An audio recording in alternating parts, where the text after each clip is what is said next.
Yes, welcome Parag bhai. Welcome to Let's Say Dil Se HR milestone के साथ में everybody who's just joined in, quick instructions. We have next just 30-35 minutes to do this conversation. If you have any questions, please drop it in the chat box. But please mute your mics and your cameras. Otherwise, we'll have to mute it for you. If you have any questions, we want this to be a very co-created conversation so that you directly get a chance to also talk to Parag bhai. Parag bhai, welcome. I'm Shruti, and मैं बचपन से like I've been brought up in Ahmedabad and बाग बकरी का चाय P P कर ऐसा भी चायहolic हो गया है. So yeah, it's a great honor to be talking to you, and thank you for agreeing for this conversation. Quickly, we're studying you the third generation in entrepreneur in your family, right? In the business. No, I'm the fourth generation. Fourth generation. That's how old Wagh Bakri tea is. So how is that generational transition like at Wagh Bakri? You can write chapters, many books, on your question. But we celebrated our 100 years in India in January 2020. A lot of people say that good things have not happened in January 2020, but this was the last good thing that happened to us. We had a gala global celebration in January of our group's 100 years in India. So, Parag bhai, if you can give us like a quick story of Wagh Bakri, how it started, where has it reached now, and what your role is like.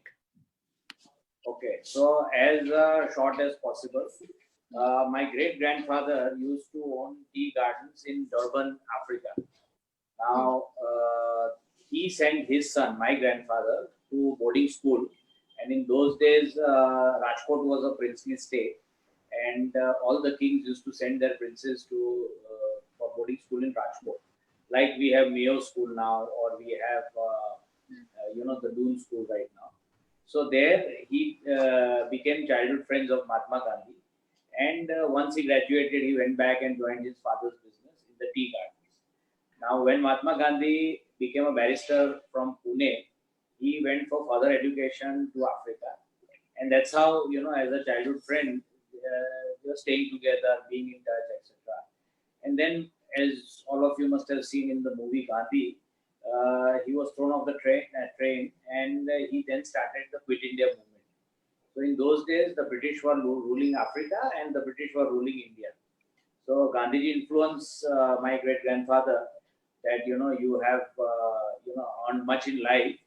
Now let us go back to India and fight for the freedom of the country.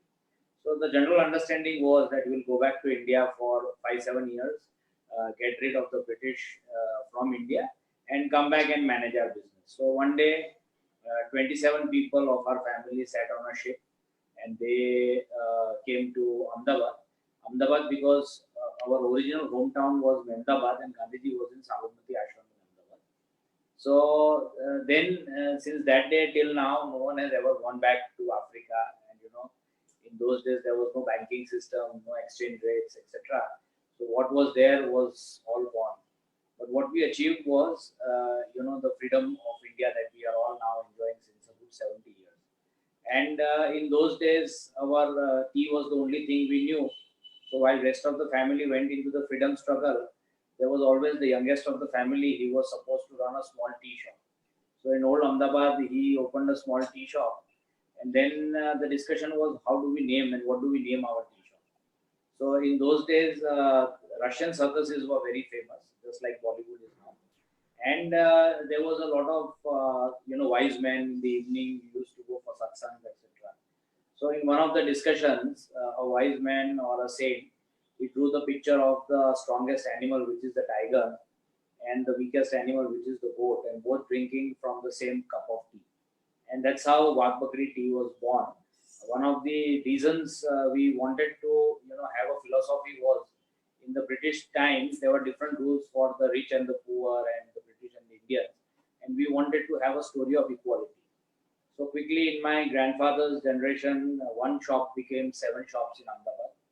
And then my father, uncles, they were born in 1947, during the pre and the freedom time. And in 1980, when my father became a mechanical engineer, he went to Bangalore to study BE Mechanical. And when he came back, the family decided to expand the business. and we were the first people in the country to enter into packaged tea.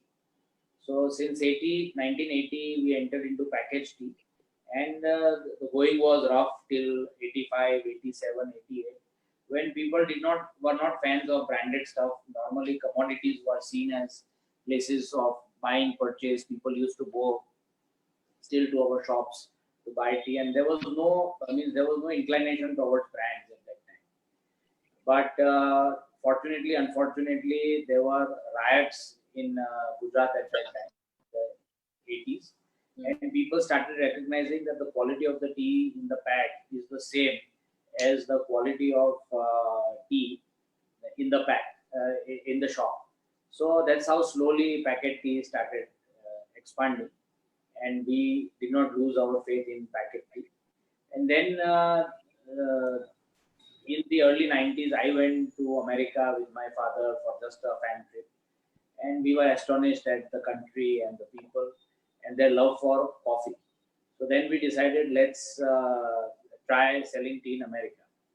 So we started in 92, and then I went to do my higher education in the US just after that, and our export business started. So now, if I come back in time, we are probably the world's largest family-run packaged tea business.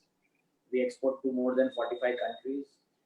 We are present in more than 17 states, and we run tea lounges, packet teas, instant teas, green teas, the full range.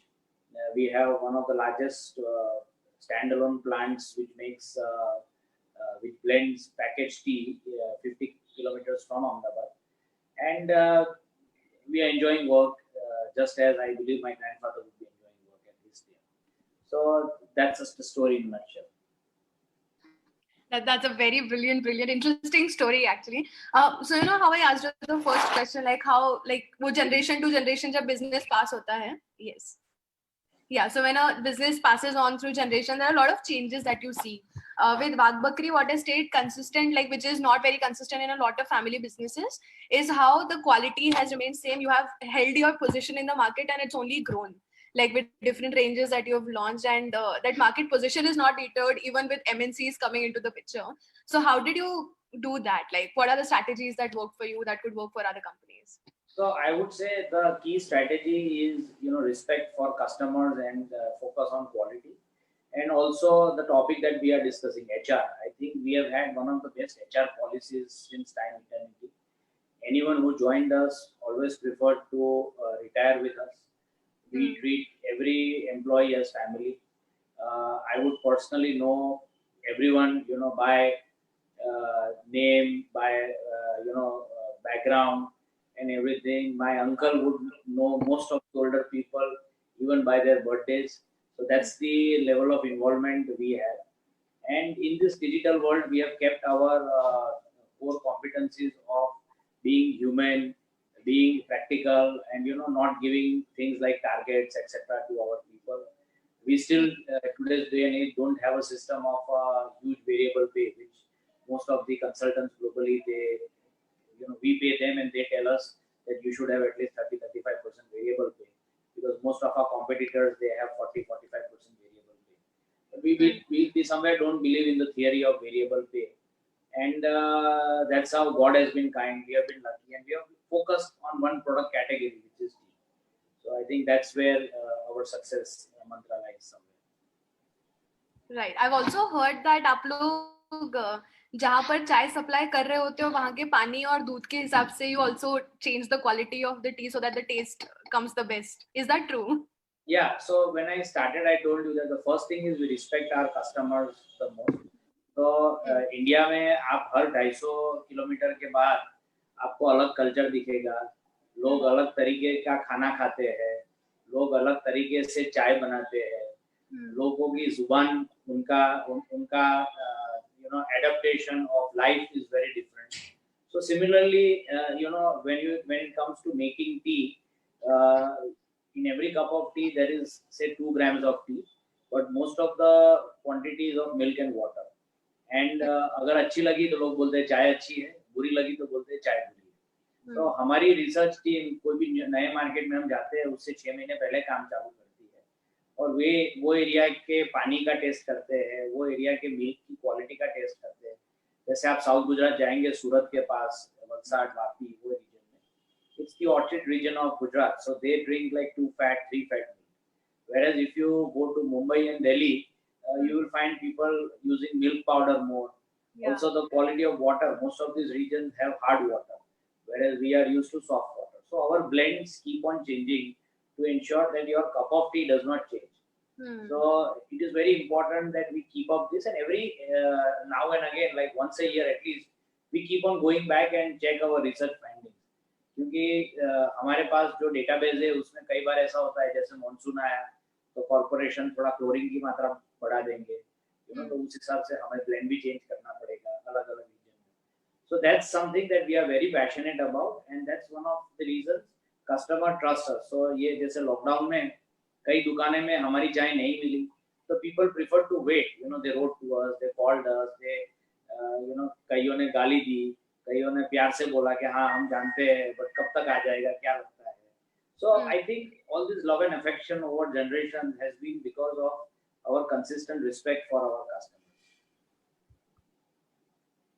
No, absolutely. This is so interesting. And, as you mentioned, lockdown right now, I think in the 4 generations of your businesses, nobody would have seen a situation like how businesses are seeing now. How has lockdown been for you guys, and how have you managed a business which is so much on, just my supply chain, it's a very heavy supply chain business generally also. So how has Wagh Bakri maintained that also with their employees and the customers? Yeah, so it was a larger challenge for us than other people, because our markets, like I said, 45 countries are outside India.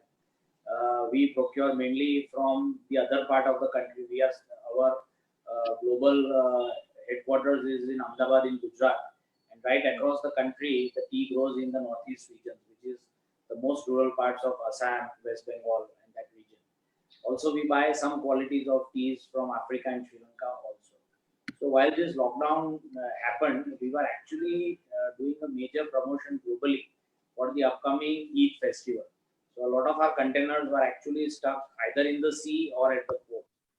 Also, because of our experience of global business, we were aware that COVID is a very bad thing and it's going to come to India. So we had started, say, a 33% office presence, and that things around 1 week, 10 days prior to the lockdown. But no one had really felt that this lockdown is going to come and suddenly happen. So we took it very positively. Initially, there were a lot of rumors going out in the market, this, that. But we focused on one thing as a family, which is we want to make sure that we follow all government rules.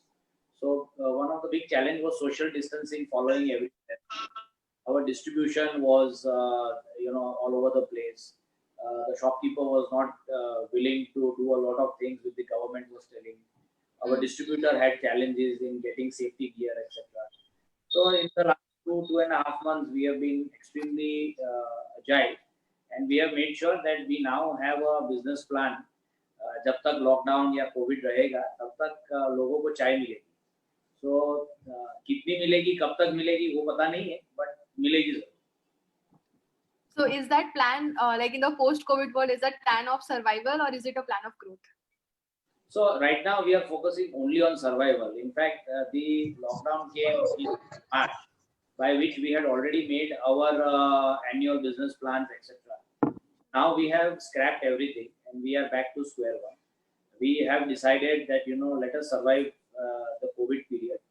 Right now, a lot of people don't understand that, the lockdown is over, or most of the lockdown is over, but the COVID is already is still there in the market.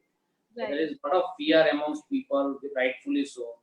Also, we need to be extremely cautious about how our people travel. Just before the lockdown, one of the things we were very proud was that most of our people going to our factories, our offices across India, globally, were doing carpooling, using public transport, etc. Now, exactly the opposite has happened. So, how do we? First, it took a lot of time to convince people to do these things. Now, exactly the opposite as to how we tell people not to carpool, not to use public transportation, to keep a 6-7 feet safety difference. So safety thing, how not to be eager to meet each other, how to work on Microsoft Teams, Zoom, etc. So these are new age HR tools which we feel will take some time for all to adapt to. So somebody has a question that as a family-run business, what are the specific areas where you focus to bring professionalism in your activities? This is something that we have heard time and again, right? Lala companies where things are done in a Lala way. So how do you do you actually work to put a corporate structure to it? Yeah, so when I came back after doing my higher education in the late 90s, one of the first thing we did as a family was that we brought in a set of extremely efficient professionals. And most of them, like I told you, are still with us. Some of them recently retired. We replaced them with, we groomed people to get into their role. And we are very happy and very, lucky to have good people who are running the show. So as owners, we have taken a complete backseat. So it doesn't matter if I go to work or if I am traveling or on a vacation, etc. No one will know. The passion will remain, and the business will run in a much better way. And this is what we have been doing since the late 90s. So as we grow and as we acquire new, dimensions in the business, like tea lounges, like vending machines, like institutions, like modern trade, e-commerce, every single part of the business is headed by a very competent professional. They, I believe, are doing an extremely good job. Absolutely. Manu Khera, I will take your question next so you can turn your camera on and your mic as well. Are you around?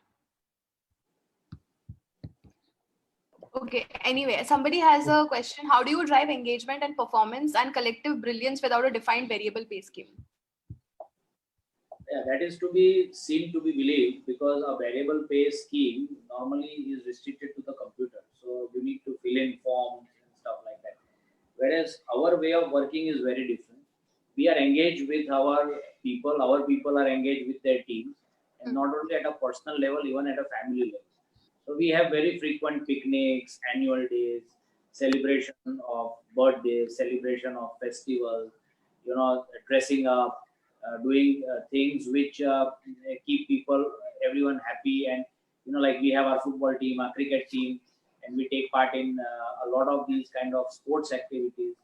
And everyone from the small kid to the wife to, the brother, they participate. And we encourage a lot of things. In fact, we have a strong value system whose short form is PRIDE, PRIDE. So P stands for passion, R stands for respect, I stands for integrity. We are non-negotiable on integrity.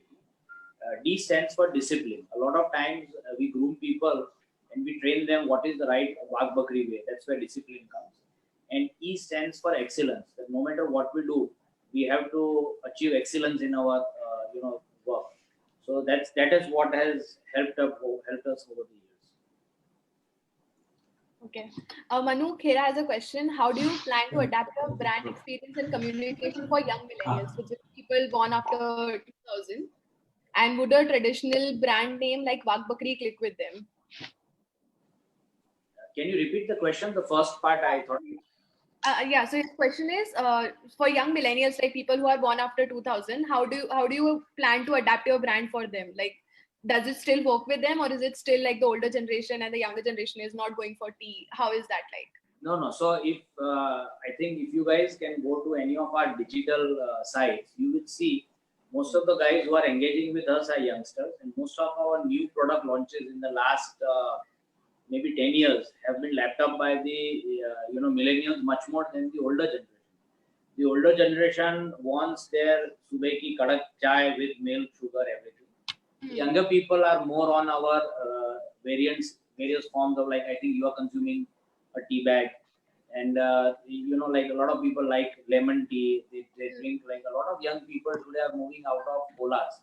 So a lot of kids in their home consume our iced teas in the summer season that we are seeing right now. We also have a big range of green tea. So a lot of young, healthy Indians and global citizens, they are hooked on to our range of green teas, which we have blended with our old Indian Ayurvedic recipes. So we have a Shuddh Kawa green tea, which is the exact formulation which the Department of Ayush today is recommending from the ministry to have to prevent COVID and to build immunity. We also have a green tea with honey lemon. Again, that's an Ayurvedic recipe that in the morning, if you have hot water with honey and lemon, it will be good for you. Also, we have our green tea with tulsi, which again is back to Ayurveda. So a lot of youngsters, in fact, all our tea lounges are, right now our tea lounges are not open. And the government has given us permission, but we have knowingly not opened all over India. And on all the digital platforms in all the cities that we have tea lounges. And by the way, we have a lot of tea lounges, like from Goa to Pune to Ahmedabad to a lot in Delhi, Bombay. We have many, and all the youngsters are complaining that we want to get out of the house, and this used to be our favorite place. So why are you not open? And we have a tough time convincing them as to why we are not open and by when we might open. So we have a very strong user base of youngsters who I believe is a big achievement of my team, because these are the people who are seen to be non-brand loyal, etc. But in our case, they are very brand loyal. How do you do that? That is the most interesting part about Wagh Bakri, the brand loyalty. जैसे आपने बोला कि गालियां भी देते हैं जब नहीं मिलता है, but they will still stick to Wagh Bakri and they will actually even get irritated only if it is not available. How do you maintain that loyalty with them? It's a science. Marketing and brand building is a science, and it takes many years. It's like if you want to become a doctor, you need to study for 6-7 years. Similarly, marketing and brand building requires a formal study of 5 to 7 years, and it requires constant wooing and constant interaction with the customers. In our case, we were having a first mover advantage when it came to e-commerce. We also got a first mover advantage when it came to digitally connecting with our customers, and we know quite well how to do, what to do, where to draw the line. And you won't believe that they also appreciate, like a lot of times in our customer care, we get a lot of people who are very excited. They call up, oh, this has not happened, my parcel has not reached, today morning I drank the tea, I didn't like the quality, this, that. But when we connect with them and when we tell them and we get into the details, they end up being one of our most satisfied, word to mouth fans. And they end up sending 100 customers more. Okay, here is a brand which is personally interested in your views and your opinions. So I think it's a long process, and it's like a test match. It's not like a T20. So you have to take a long walk, to build up brands. How does it work, like in your office, like 4 generations of people? I think 3 generations are already working together. So how do you manage that? Like, is there a difference of opinion, a difference of decision making? How does that work? Yeah, so in fact, we would want difference of decision making and opinion to happen, without which it's not going to be the right opinion or the right decision. We have a very formal system of every department head gives a monthly report, and there is a monthly reporting interaction wherein all directors say and any problems, because we have done everything that people professionals are doing right now. So we understand where it comes from, or something like a COVID situation. Every day at the Wagh Bakri House Garden, we have a 12:30 meeting, whereas people come and we exchange what's the latest situation, what can be done, what like if someone has tested positive or how's he doing, stuff like that. So we go a very Japanese way and a combination of an American way, wherein we have formal meetings with agendas and minutes, and also we have informal chats and informal quality excellence discussions on all departments and all kinds of competition, benchmarking, international best practices, etc. So it's a combination of a Japanese management versus an American management in an Indian environment. All right. Haley Bhatt has a question. How do you motivate your employees, especially during this time? Maybe like quick 2 pointers if you can share. Yeah, so now online training has taken a big role. Every day our trainers, they on various subjects, they train people. We have a database of around 1,000 employees. So we know sabke kya strong points, weak points hai. So we work on interpersonal skills and stuff like that. We work on communication. We teach people, like right now, one of the biggest success during the lockdown has been our trainings on Microsoft Excel. A lot of people wanted to learn Microsoft Excel through its own features, but never had the time or the training. We have now in-house trainers who teach them, and they are very happy. Also, we have a lot of talk on nutrition, well-being, mental health. We invite outside speakers, and they interact with our team. We have people who talk on the importance of talking with family, how to practice pranayam, yoga, etc., and how to do the softer things in life. And people really love these things. But every interaction has been in this time through, like we are doing, through Microsoft Teams or Zoom. Right. So I remember my father used to work in Wagbakri, and you had a thing 5th को हर 5 तारीख को महीने की 5 बजे से पहले salary हो जाता था. Does that still work? Does it still happen? अभी वो 4 तारीख हो गया है. अच्छा 4 fourth is the time, and we enjoy doing it because we believe that everyone has given the best, and we should also not fall back. So even if 4th is say a Sunday, we would give it on 3rd, which is a Saturday. So we want people to enjoy their right, and also it's something that it plays a big role in the trust factor. Every employee should know that I can depend on this company for these things, and every company should know that I can depend on each employee for these things. So it's a very big trust factor that we work with. So Anand Prajapati has an interesting question. So in Ahmedabad also, I think with Wagbakri lounges, you are trying to create a very premium range of chain that way.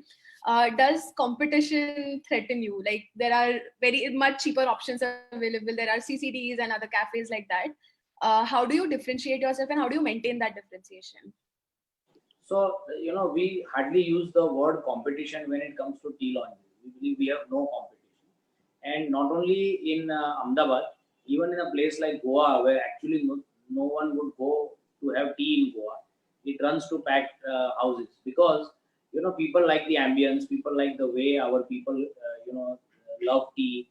People like the way they educate people on how to make tea. They serve it in the particular British style that it is supposed to be served. Our snacks are, not too expensive, not too cheap. At the same time, they are served, in a very peculiar way. So people like the overall package deal that goes with the tea launch. We hardly have any competition. In fact, one of the biggest regrets I have for the COVID period is we had a big plan to expand the tea launch vertical, which unfortunately now for the coming year I'll have to hold it back till the things improve and we have a solution to all the challenges.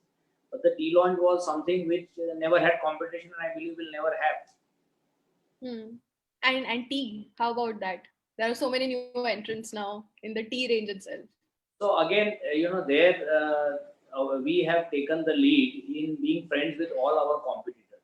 So right now, on every day, we speak with most of our competitors, be it Tata, Levers, or any of the local players, and we generally have a common understanding of things like what is the quality scenario, which is the best time to raise prices, which is the best time to if many times in the market we go and we see in a supermarket that some brands are available at 100 rupees off or 150 rupees off, and we don't mind calling up the owner of that brand and telling them, look, you are doing a disrespect to your brand by discounting it so much.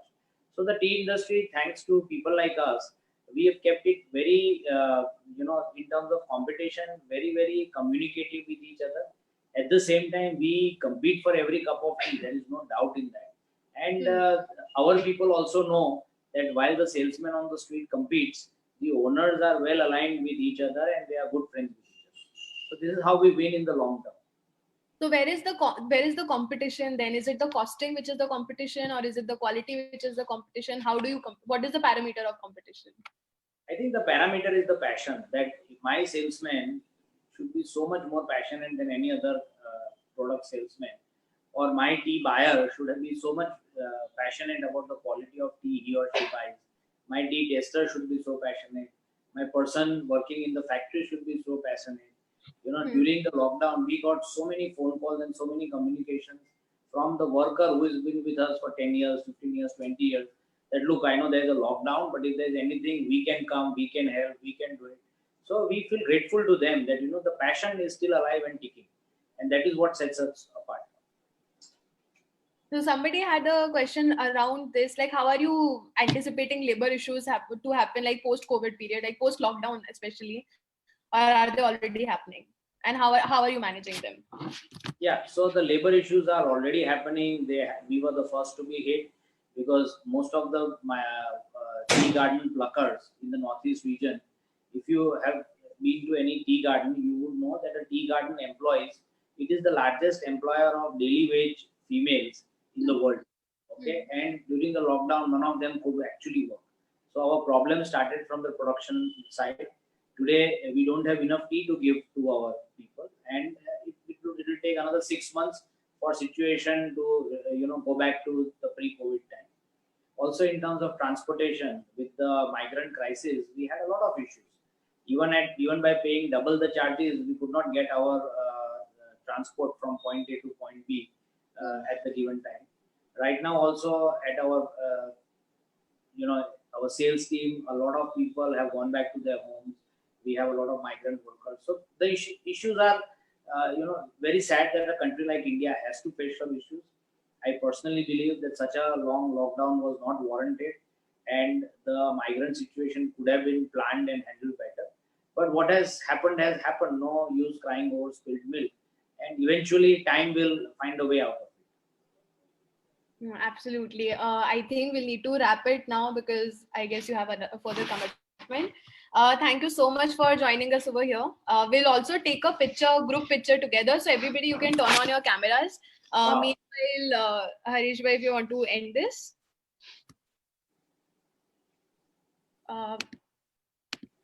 You're on mute. Everyone just turn on your cameras. We'll take a group picture together. Well, thank you very much. It was a revision for me after long years, and I just saw Subodh is also there for. I think he has completed more than 22 years with you now. Yes. He was my last recruitee there. So Subodh is there. Lot of old names I can read it here. So thank you, Parag, for such a nice explanation on business. And I can vouch for that Wagh Bakri is the simplest company I have worked with simple procedures, even not one pager. Usually I come to know on the WhatsApp group ki koi policy ho to batao. Wagh Bakri has a one pager policies that is human first. So let's have a group photograph. Yes, let's take a picture. Mansi. I have turned on the cameras for everyone. Vishnu Patel. Smile everyone in your screens.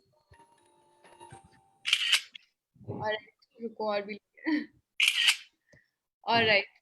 Thank you so much, Parag bhai. Thank you so much, everybody, for joining us in. This was comparatively a very shorter session, but we hope to do. Thank you. And Parag bhai, we have a lot of comments from people. Somebody is saying Dubai mein Wagh Bakri is very popular, especially the instant mixes in Dubai, and I think everybody has shown their love, at least in the chat box here. So still, we have about 2-3 minutes. If anyone wants to talk to him directly, they can just voice their question or concern or the appreciation, whatever they want to do. Anyone of you, quick. I would say Shruti has done a wonderful question. Her role is terrific, and I think you can go ahead as a career. You can start comparing and do live events whenever COVID allows you to do next. I think you have the talent, having looked at you. Sir, for your information, the company name what Shruti is running is Chai Pani. Oh, yeah, it's so it's a social media company, and the name is Chai Pani. Wow, very nice. Yes, anybody has any question, please feel free to ask. If you have to talk, I think we have last 2-3 minutes here. No questions. That was a very nice session. Thank you. Thank you. Okay, thank you all, Harish bhai, Shruti. Thank you all, and all the HR. Thank you, sir. Bye. Thank you, sir. Bye. Thank you, sir. Thank you. So rest, we'll be meeting again on next Saturday or probably in between sometime, right? If there are certain guests in between, we can take them on. And otherwise, next Saturday, 7 o'clock, again, we are in conversation with one of the leading brand in TV, the owner of leading brand in TV. So thank you, everyone. Thank you for joining. Thank you. Thank you. Thank you, sir.